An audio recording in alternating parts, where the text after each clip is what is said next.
Oke teman-teman, sebelum kita mulai kegiatan pada pagi hari ini, mari kita sama-sama berdoa menurut agama dan kepercayaan kita masing-masing. Berdoa dimulai. Berdoa selesai. Baik, terima kasih Pak Guru. Cek dulu kehadirannya IC. Oke, Ratu Reksa. Oke. Ya, oke. Sekarang di pertemuan ini kita akan belajar suatu materi ya, yang sebenarnya mulai berkembang saat ini di era modern.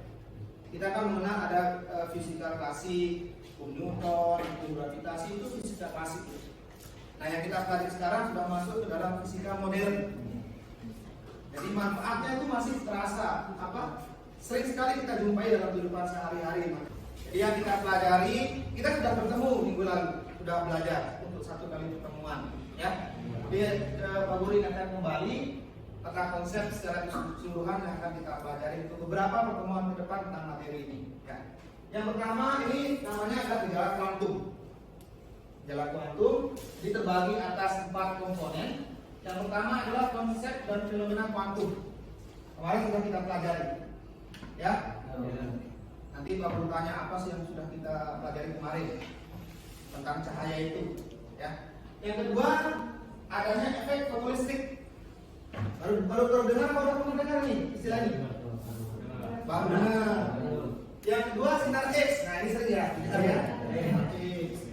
Yang kedua disebut dengan efek Compton. Ini mungkin tidak familiar lah di tingkat kalian, ya. Yang kita pelajari sekarang adalah tentang efek fotoelektrik. Pada pertemuan sebelumnya tentang apa yang kalian dapat simpulkan dari sifat dari cahaya. Ada yang bisa? Yang sebelumnya, ya, bilang. Dari cahaya. Berdiri dulu. Kalau ingin bicara berdiri. Nah, Sifat dari cahaya itu salah satunya dapat dibiaskan. Dibiaskan. Cahaya itu termasuk jenis apa? Gelombang. Itu yang sudah dipelajari. Ya. Kemudian cahaya itu silakan dulu kembali, ya. Tetapi di era modern ternyata cahaya itu tidak hanya dipandang sebagai sebuah gelombang, tetapi cahaya dapat juga berupa paket-paket energi yang disebut dengan foton. Oke, sekarang perhatikan gambar ini. Nah, ini manfaat kita belajar tentang efek fotoelektrik. Gambar A ini gambar apa? Mesin fotokopi. Gambar yang B apa? Rumah panel surya. Rumah Panel surya. Panel surya. Ini manfaat dari kita belajar materi ini. Ya. Oke. Nah, ini sekarang masuk kita ke kompetisi dasar supaya kalian paham apa sih yang kita pelajari, apa target yang harus kita capai untuk materi berikut ini, ya. Kompetisi dasar, Pak Guru minta bantuan bagus. Berdiri baca, Gus. Kompetensi dasar. Menjelaskan secara kualitatif gejala kuantum yang mencakup sikap radiasi benda hitam, efek fotoelektrik, efek Compton, dan sinar X dalam kehidupan sehari-hari. Oke, terima kasih. Tunggu dong. Usnul, baca indikator pencapaian kompetensi. Indikator pencapaian kompetensi menganalisis pengaruh frekuensi atau panjang gelombang cahaya terhadap terjadinya efek fotoelektrik. Dulu. Ini yang lebih operasionalnya sekarang. Tujuan pembelajarannya. Ini baca tujuan pembelajarannya. Jadi tujuan pembelajarannya indikator pengetahuan. Setelah mengetahui pembelajaran melalui penerapan model, pembelajaran problem based learning PBL diharapkan siswa dapat menganalisis pengaruh frekuensi atau panjang gelombang cahaya terhadap terjadinya efek fotoelektrik dengan tepat. Indikator keterampilan. Melalui percobaan atau praktikum, efek fotoelektrik dengan aplikasi PHET diharapkan siswa dapat melakukan percobaan efek fotoelektrik menggunakan lab virtual PHET dengan tepat dan teliti. Menyajikan laporan sederhana hasil percobaan efek fotoelektrik menggunakan lab virtual PHET dengan benar. Oke,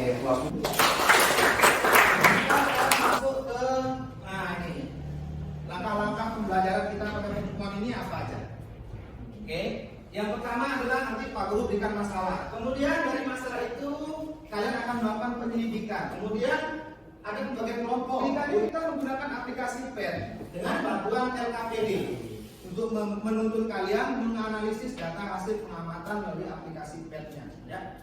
Kemudian setelah itu kalian berdiskusi, baru melakukan presentasi, tanya jawab. Kalau ada sesuatu yang perlu disampaikan, sampaikan ke temannya, tanya dan sebagainya. Kemudian baru ke kesimpulan. Nah ini setelah melakukan kegiatan itu, kalian membuat laporan penyelidikan. Itu dikumpulkan pada pertemuan minggu depan. Ya. Kemudian nanti ada tes tertulis. Jadi pahami baik-baik agar kalian bisa menyelesaikan tes tertulisnya sesuai terkait dengan materi yang kita pelajari sekarang. Menggunakan via Google Form. Sekarang kita masuk ke intinya.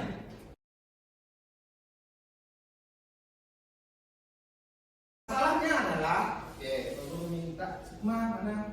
Ada yang keras berdiri. Masalah, bagaimana jika energi pembangkit listrik yang ada sekarang mengalami krisis bahan pembangkit energi? Ya. Bagaimana solusi atas permasalahan tersebut? Oke, buat dulu.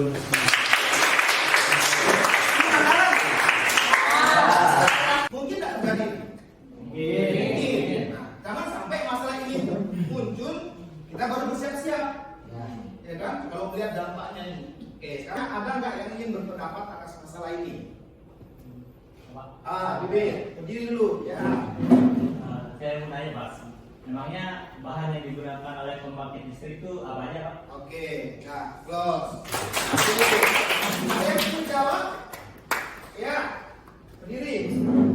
Berdasarkan hasil searching saya di Google bahwa bahan yang digunakan sebagai bahan bakar pembangkit listrik adalah BBM, gas alam, batu bara, dan lain-lain sebagainya. Oke, itu ya. Nah sekarang kalau misalnya bahan-bahan itu habis, apa yang harus kita lakukan? Pak, Ya, harus berhemat, Pak. harus berhemat. Oke, makasih. Harus berhemat. Ada yang punya pendapat lain mungkin? Jawaban, sini. Kita harus cari solusi alternatif lain, Pak. Kira ada yang punya pendapat solusi alternatif lainnya apa? Ya, Dira, coba berdiri dulu.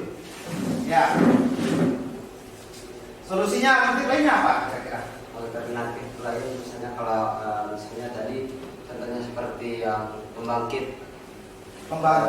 listrik itu habis, tentu saja kita tidak dapat menggunakan listrik dalam kehidupan sehari-hari. Ya. Contohnya saat sekarang ini seperti menyalakan lampu Ya. atau komputer lainnya. Ya. Tentu hal ini harus kita antisipasi. Ya. Menurut saya salah satu caranya adalah dengan seperti yang dijelaskan tadi dengan panel surya. Oke. Close dulu untuk Dira. Jadi Wira sudah bisa mengkonekkan dengan manfaat tadi. Oke ya. Nah, kalau untuk bisa membuat panel surya itu apakah dengan sulap? Tidak. Harus belajar dulu konsep prinsip apa yang digunakan untuk membuat itu. Nah, konsep dan prinsip yang akan digunakan untuk membuat panel surya itulah yang kita pelajari sekarang, yaitu tentang efek foto listrik. Silakan kalian duduk sesuai dengan kelompok masing-masing. Boleh disikat Pak duduknya.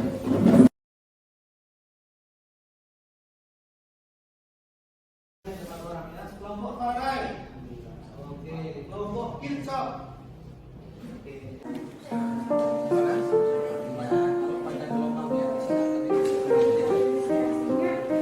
Tulis. Iya.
bagian Pengamatannya. dari pengamanan itu apa yang kira-kira masih kurang nanti yang kalian lakukan? Ketepatan pada wilayah nominal yang lambang jika menjalani aturan. Oke, yang kita pakai. Kesimpulan efek fotoelektrik yaitu terlepasnya logam karena logam tersebut disinari cahaya. Efek fotoelektrik akan timbul jika panjang gelombang yang lebih kecil dan frekuensinya lebih besar dari panjang gelombang dan frekuensi tertentu. Jadi apakah sesuai dengan hasil pengamatan tadi? Berarti panjang gelombang dan frekuensi cahaya itu berpengaruh terhadap terjadinya efek fotoelektrik. Sedangkan frekuensinya harus lebih besar dari frekuensi A. Baru bisa terjadi efek fotoelektrik. Oke, itu nggak boleh.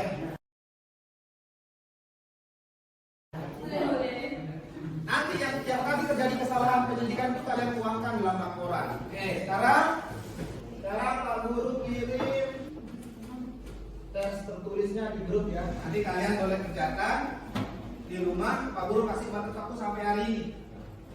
Ya, nanti juga Pak Guru akan mengirimkan survei. Ya. Sebelum Pak Guru mengakhiri pembelajaran hari ini, Pak Guru ingin kalian dulu. Wira, apa sih hal menarik yang kalian dapatkan pada pembelajaran hari ini, Wira? Berdiri. Oke, hal menarik yang kami dapatkan pertama saya dapatkan dalam pembelajaran kita pada kesempatan hari ini, tentunya dengan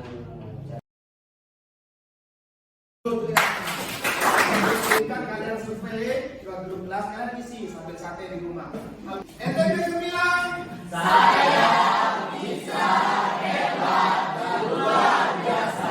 Berikutnya kita melakukan pendidikan kembali terkait besaran intensitas. Pak Guru punya kata mutiara sedikit sebelum kita mulai pelajaran ya. Demikianlah anak-anak. Tantangan yang kita hadapi ke depannya tidak mudah. Motivasi dan mimpi yang disertai keinginan yang kuat dapat merubah hidup kita menjadi lebih baik. Jadi sekarang giliran kalian untuk mewujudkannya. Teman-teman, sebelum kita mengakhiri kegiatan ini, mari kita berdoa menurut agama dan kepercayaan kita masing-masing. Berdoa mulai. Selesai. Baik. Siap. Beri salam.